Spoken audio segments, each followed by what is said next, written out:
গাইবান্ধায় শ্রীকৃষ্ণের জন্মাষ্টমী উদযাপন।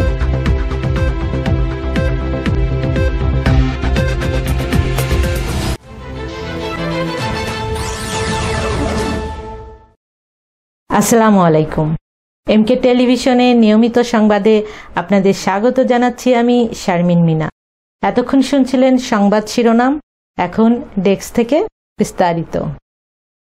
শ্রীকৃষ্ণের জন্মাষ্টমী উপলক্ষে গাইবান্ধায় হিন্দু ধর্ম কল্যাণ ট্রাস্টের আয়োজনে এবং জেলা প্রশাসক ও পূজা উদযাপন পরিষদের সহযোগিতায় মঙ্গল প্রদীপ প্রজ্বলন, মঙ্গল শোভাযাত্রা, আলোচনা সভা ও প্রার্থনা অনুষ্ঠিত হয়।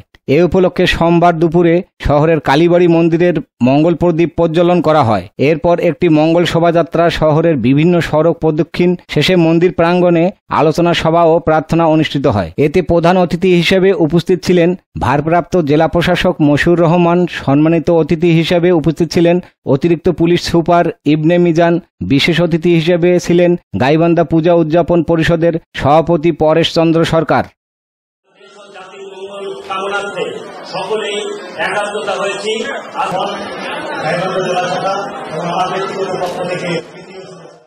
Mosharraf Hossain, news desk, MK television. শেষ করছি এমকে টেলিভিশনের নিয়মিত সংবাদ।